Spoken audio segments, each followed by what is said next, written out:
I went to Mexico in 1989, and so I stayed there off and on like a snowbird, going back and forth for over 20 years. The Mexico Years exhibition at Community CTN Space here in Portland was curated by John Ripton.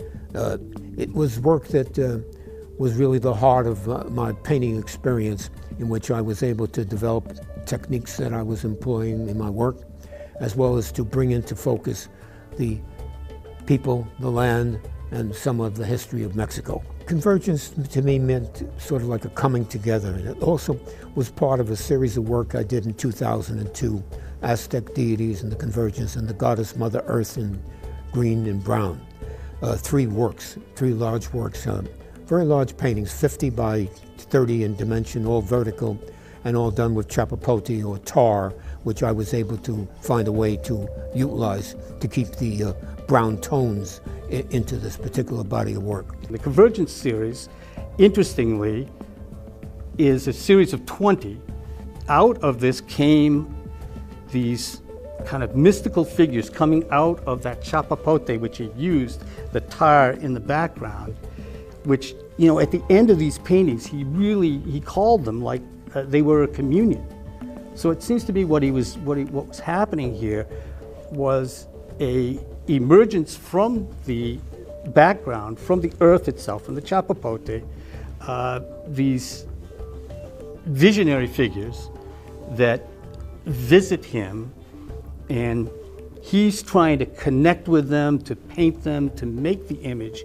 One of the paintings in the gallery show at CTN was a portrait of Reggie, Salazar's father. Reggie, he was a difficult man to deal with in my life, and I did a painting that was in the exhibition here at the Community Television Network's facilities, just a head image of him, and I called it just Reggie, dedicated to the Day of the Dead series. If you look at the painting, it doesn't take much observation to see that it's a very dark painting.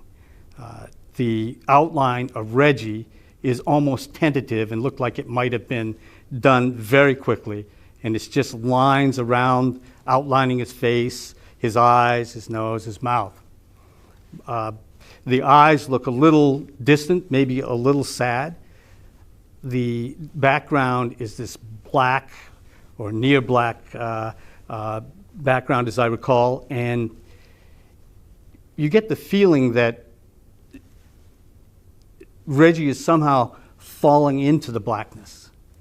And it's not, you don't walk away from that painting with I'm not going to say you walk away with a negative sense, but you walk away knowing that there was a troubled relationship there. I want to tell anybody that was using tar, which is what chapapote is, a resin, they kind of look at me as if you're nuts. Well, in Mexico, years and years ago, and way back into the history of Mexico, it was used to work on boats, to cook in the boats, and also to preserve wood for effectively. And so I developed a way in which I could mix the tar so I could dissolve it in such a form and add resins to it, and I could use it in painting. The brown tone of chapapote, as it turns out on the work, is very clearly the brown tone of the figures of Mexico, the people of Mexico. It speaks to Mexico. And furthermore, when I was down in Mexico, I wanted something that came from the earth of Mexico, that was part of Mexico. I didn't want, and there, yes, you could use some handmade papers that were made in Mexico, but for oils and other mixed vehicles, that wasn't going to work at all. You can see in a couple of these paintings of the 20, Olmec heads are the heads of the figures that are coming out of the chapapote.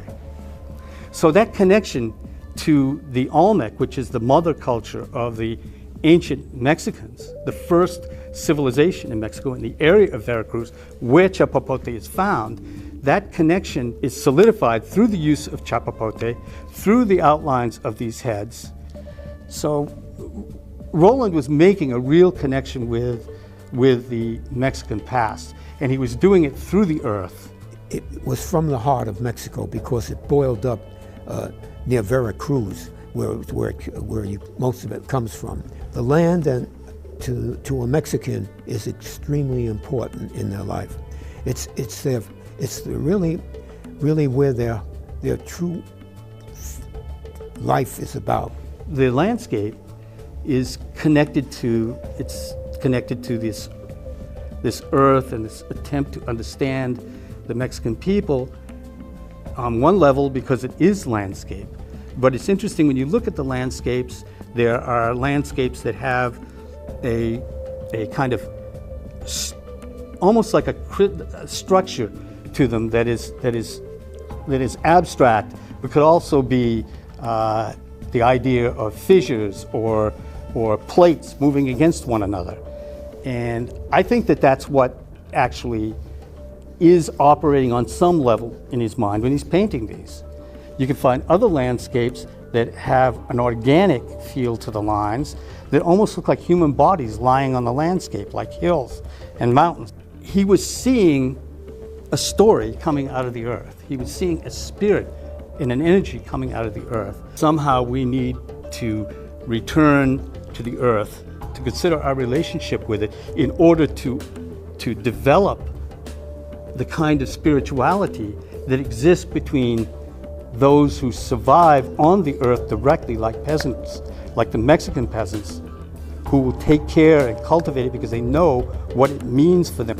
So his work became very interesting as a potential statement about our need to understand that our relationship to the earth is fundamental to our species, and that our search for our place on the earth is ultimately going to have to take account of that spiritual relationship that we have with the earth.